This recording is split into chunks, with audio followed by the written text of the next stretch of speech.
Hey everyone, welcome back. So if you're new to the channel, I'm Kelly, this is Tamar, and our son's inside. We recently had our home built here in Baja, out in the desert, and we've been in our home now for about 3 months, and we are living fully off-grid. We've learned a few things, what to do, what not to do, and it also helped to living in the RV, doing a lot of off-grid camping, fully on solar. So it's like a test run, but a house is totally different. One of the things that we've learned is that unlike in the RV, maybe it's because of where we live here in the desert, we do need to clean our solar panels. At least once a month. We have ran out of power twice. Fortunately, the last time it was like in the morning when it went out, and we were able to go up there, rinse the panels off, and within a few hours it was back on. So up there you can see we have 10 large panels and a 6K inverter.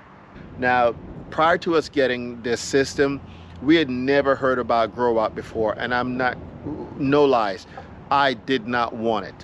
We thought this was probably the worst investment we could make, especially if we're talking about living off grid, something that we all know about all the name brand systems that are out there. This is just not one that we had heard of before, and I did not want it. However, we've been pleasantly surprised about its capabilities, and I would absolutely recommend it to anyone who's looking to invest in a low cost but also a good off-grid system. We have no other options but for our solar, and as we mentioned earlier, we recently purchased a generator that's our backup for those events. However, our primary, and it's been working very well so far, is a solar panel. So what are we powering with our solar? Let's go inside and find out. All right, so starting, we have a total of 8 of these outdoor lights all around our house. The big thing for me was the washer and dryer. So our dryer is gas. Obviously it uses electric as well, but our washer, so we always, just common sense, with solar, you want to use it at the high point of the day. So once we get to 99, even in the morning now, if it looks sunny out, I can start the washer at 9 a.m. and by 10:30, our batteries are fully charged. We're at 99%, and then I can finish my laundry for the day. We also have our pool that runs for 3 hours a day that we have had not any issues with, so we make sure it starts around 10 and goes for the 3 hours. Now, the biggest thing that I was most concerned about was the AC.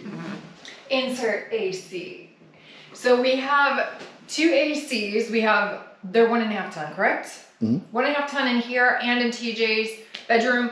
We had it set up to have a third in the living room, but the more we talked and we got cold feet and we started worrying that we didn't have enough power. So right now, we are with the 2 bedrooms and we have tested it out, and we can run very easily both ACs at night and still be around 60% of our battery. Another big power usage is our pool. So we do run it 3 hours a day.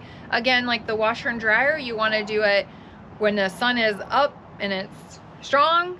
But now, like I said earlier, again with the washer and dryer, I can run both of these, the pool and the washer and dryer at the same time.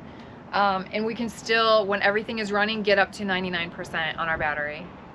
So what we've noticed is that we're using around 30, maybe 40% max per day, with the exception of those 2 occasions where we actually ran out of power because we didn't get any power the previous day.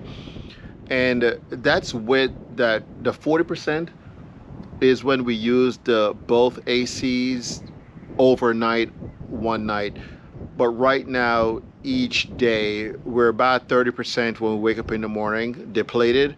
And then by, like Kelly mentioned, 10:30 or so, we're back to 100%, and we're good for the rest of the day. So we found that, the sweet spot is to use all our power needs that we need during the daytime, because we're producing more energy than we're consuming. And then at nights, then we use that minimum amount. But so far for Growatt and for what we paid for it in comparison to the other quotes.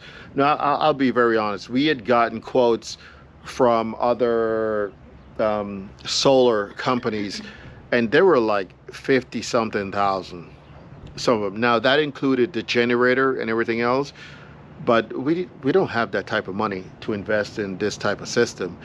And we were getting kind of cold feet at the end. So we ended up just going with this system, and we're very pleased with it. We're very happy with it so far. Knock on wood, shit usually changes once I run my mouth. Tomorrow we will run out of power again. Yeah, we'll run out of power. But if that's the case, I have the generator now, we're good to go.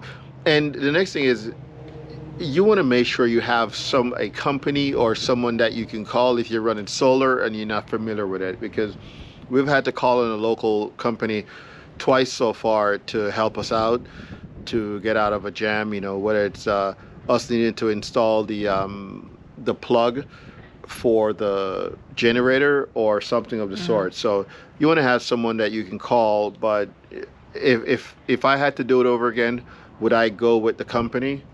I would.